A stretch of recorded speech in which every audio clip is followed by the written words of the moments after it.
بسم اللہ الرحمن الرحیم۔ السلام علیکم۔ سٹوری کارنر میں ایک بار پھر سے خوش آمدید۔ میں ہوں آپ کا میزبان تجمل رمضان۔ نئے آنے والوں دوستوں سے گزارش ہے کہ ہمارے چینل سٹوری کارنر کو سبسکرائب کریں اور ویڈیو کو لائک کریں۔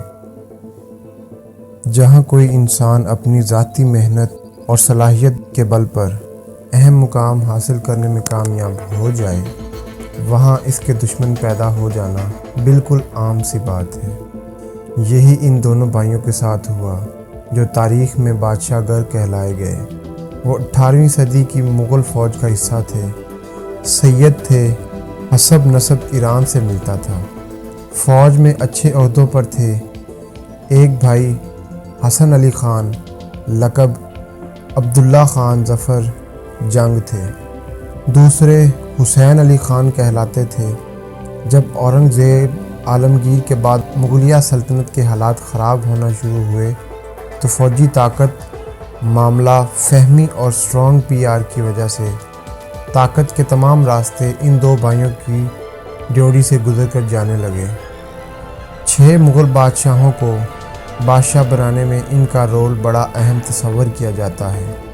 بہادر شاہ، جہاندار شاہ، فراخ سیر، رافع الدرجات، رافع الدولہ اور محمد شاہ وہ 6 بادشاہ تھے جو کل 15 برس میں تھوڑے تھوڑے عرصے کے بعد تخت پر بیٹھے اور کبھی اندھے ہو کر تخت چھوڑا، کبھی مقتول ٹھہرے اور جو بہت عزت پائی صرف معزول ہوئے۔ محمد شاہ جو بعد میں رنگیلا کے نام سے مشہور ہوئے نے بادشاہ گر سید برادران کو مروا ڈالا، لیکن وہ جو طوائف الملکی بادشاہ گروں کی وجہ سے آہستہ سپیڈ پہ تھی، وہ پھر کسی بادشاہ سے نہیں رکی۔ اور اس کے بعد ہمیں دیکھنے کو ملا کہ نادر شاہ ہندوستان آیا اور شامت اعمال نے دلی پر گرفت کی، مرہٹوں نے سلطنت کی تباہی میں اپنا حصہ ڈالا، جاٹوں نے تو حد ہی مکا دی، قلعے کی چھتوں سے چاندی تک اتار کر لے گئے۔ پھر سلطنت نے سکھوں کا وقت دیکھا اور اسی بیچ ایسٹ انڈیا کمپنی اپنے قدم جمانے میں کامیاب ہو گئی۔ ہوا یوں کہ ان دونوں بھائیوں کے بزرگ سلطان محمود غزنوی کے ساتھ بار بار ہندوستان آئے۔ جن دنوں وہ اپنے مشہور زمانہ 17 حملے کرتے تھے اور سومناتھ کا بت تھا کہ ٹوٹ کر نہیں دیتا تھا، بس انہی دنوں کی بات ہے جب غزنوی کے ساتھ آنے والے بزرگ نے وفات پائی تو ان کے چاروں بیٹے سلطنت ہند کی مضبوطی کے لیے درباروں اور فوج میں جگہ پا چکے تھے۔ پھر اس کے بعد غوری، عبید، التمش، بلبن، خلجی، تغلق، لودھی یا مغل، کوئی بھی حکمران آیا، سعادت بہرا کا یہ خاندان ہمیشہ سفارت، فوجی یا درباری امور میں آگے رہا۔ اکبر جب بادشاہ بنا تو اس وقت سید محمود بارہا مغلیہ فوج میں اہم ذمہ داریاں سنبھال رہے تھے۔ آئین اکبری میں بھی ان کی اہمیت کا اچھا خاصا اعتراف موجود ہے۔ ایک چیز جو اکبر کے زمانے میں لکھی گئی تاریخ اس کتاب میں اہم ہے، وہ یہ کہ ان کی اہم کارگزاریوں نے امروہہ اور مانک پور کے سعادت، میوات کے خانزادوں اور صفی خاندان سے تعلق رکھنے والے شرفا کی شہرت کو پس پشت ڈال دیا۔ مطلب ان کے خلاف جیلسی کا لیول وہ تھا جس کا حد و حساب کوئی نہیں۔ ظاہری بات ہے ایک باہر سے آنے والے خاندان دیکھتے ہی دیکھتے ہندوستان کی حکومت امور پر چھا چکا ہے۔ شریکے سیخ پا نہیں ہوں گے تو کیا دھمال ڈالیں گے۔ اس خاندان کے بارے میں لکھا گیا کہ جب جنگ لڑنا پڑی تو وہ اس بے جگری سے لڑتے کہ نتائج ان کے حق نہیں آتے۔ اگر حالات کی ہوا ان کے خلاف ہوتی وہ کسی چیز کی پرواہ نہ کرتے، تباہی کو نظر انداز کر کے آخری دم اور آخری قطرہ خون تک لڑتے رہتے۔ مغلیہ دور میں کوئی ایسی جنگ نہیں تھی جس میں انہوں نے حصہ نہ لیا ہو اور انہیں اس کی بھاری قیمت ادا نہ کرنی پڑی ہو۔ یہ لوگ بہادر ہونے کے ساتھ ساتھ بردبار تھے اور برداشت میں بھی ان کا کوئی ثانی نہیں تھا۔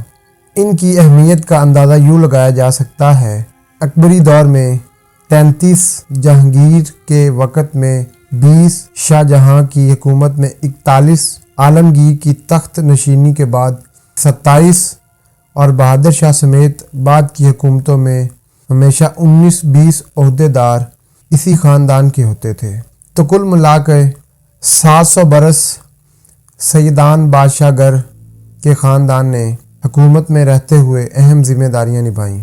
حالانکہ ان کا مسلک عالمگیر کے عقائد سے مختلف تھا، لیکن عالمگیر اپنے بیٹے اعظم کے نام جب وصیت لکھی تو اس نے بھی ان سے ہمیشہ عزت و احترام کے ساتھ پیش آنے کا کہا۔ تو فروخ سیر کے وقت تک یہ دونوں بھائی اپنی ذہانت اور مضبوط گرفت کی وجہ سے کنگ میکر سمجھے جاتے تھے۔ مشہور تھا کہ جو بادشاہ بنے گا اس کی آشیرواد لازمی ہونا چاہیے۔ حالانکہ فروخ سیر خود ان کی وجہ سے بادشاہ بنا تھا، لیکن دربار میں پائے جانے والے سازشی عناصر جو ہر دور میں ہوتے ہیں، فروخ سیر کو ان کے خلاف کر دیا۔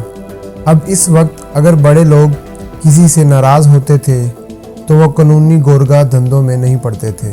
ان کے پاس سادہ سا حل ہوتا تھا کہ وہ بندہ مروایا کیسے جائے۔ بادشاہ سلامت نے بڑی کوششیں کی، لیکن بادشاہ گروں کو مروا نہ سکے، خود پھنس گئے۔ قصہ مختصر، ان کے بعد 2 بادشاہ اور آئے۔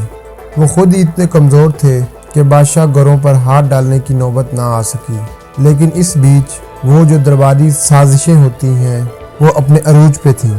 محمد شاہ کا ٹائم آیا تو مغلیہ سرداروں میں سے ایک نے بادشاہ گران قتل کروانے کی مہم شروع کی۔ قاتل میر حیدر کاشغری کو ایڈوانس پیسے ادا کیے گئے۔ وہ حسین علی خان کے پاس فریادی کے روپ میں پہنچا اور ان کے پہلو میں زوردار خنجر مارا۔ بادشاہ گر کے آخری الفاظ یہ تھے، کمبخت تو نے غلط پانسا پھینکا ہے اور ارد گرد کے سب لوگوں کو مصیبت میں پھنسا دیا ہے۔ دوسرے بھائی حسن علی خان کو محمد شاہ کی فوج نے گرفتار کیا اور 4 برس تک وہ قید میں رہنے کے بعد وفات پا گئے۔ دیکھا جائے اصل بادشاہ گیری پہلے جانے والے بھائی حسین علی خان کے ساتھ ختم ہو گئی تھی، کیونکہ اس سارے دھندے میں ایکٹیو برین انہی کا تھا۔ بادشاہ گر بھائیوں کی اس کہانی میں ہر موڑ پہ ہمیں بہت دلچسپ مشاہدے کرنے کو ملتے ہیں۔ تاریخ دانوں کو باقاعدہ اس کام پہ ڈپیوٹ کیا گیا کہ جتنا ہو سکے منہ پھاڑ کر ان کی برائیاں لکھو۔ جتنے سپہ سالار تھے، معززین تھے، عمل تھے، شاہزادے تھے، سب ان سے خار کھاتے تھے، چونکہ دوسرے سب لوگ ان کے جیسی عقل مندی اور ان کی سی قبولیت عامہ نہیں رکھتے تھے۔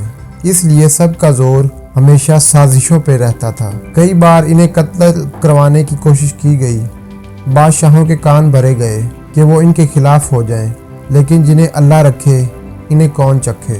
موت بہرحال ایک دن آنی ہے، تو وہ اپنی آئی پہ مارے گئے۔ اس سے پہلے کوئی ان کا بال بھی باقا نہیں کر سکا۔ تاریخ کی جتنی کتابیں اٹھا کر دیکھیں گے، اکثر جگہ ان دونوں بھائیوں کا ذکر منفی انداز میں ملے گا، بلکہ بادشاہ گر کا خطاب دینے والے بھی وہی لوگ تھے۔ لیکن تاریخ فرح بخش، محمد فیض بخش کاکوروی، سیدان بادشاہ گر، ڈاکٹر سید صفدر حسین، پروفیسر حامد حسن سید اور تاریخ ہند رستم علی خان میں ان دونوں کو دیکھنے کا زاویہ مختلف ہے۔ اصل قصہ یہ ہے کہ وقت بڑی ظالم چیز ہے۔ کتابوں میں تو واجد علی شاہ کو شدید بدنام کیا گیا۔ ان تمام باتوں سے بھی پردہ اب اٹھتا جا رہا ہے۔ اورنگزیب عالمگیر کی ہندو دشمنی اور بنیاد پرستی کی رد میں بھی ابھی کل بالکل ایک مقالہ بین الاقوامی خبر رساں ویب سائٹ پر آیا ہے۔ ماضی قریب میں جھانکے تو زرداری صاحب بھی جس وقت برداشتوں پہ باری ہو گئے تھے تو کنگ میکر کہلائے۔ تازہ ترین خبروں میں یہ وقوع برادران کے ساتھ ہوتا ہے۔ آج ہم، کل تمہاری باری ہے۔ وقت کا فیصلہ سب پہ باری ہوتا ہے۔ تاریخ کتابوں میں لکھا سچ سامنے آ جاتا ہے، بس تھوڑا سا وقت لگتا ہے۔ مل کر انتظار کرنے میں کیا حرج ہے۔ اسی کے ساتھ اپنے میزبان تجمل رمضان کو اجازت دیجیے۔ اللہ نگہبان۔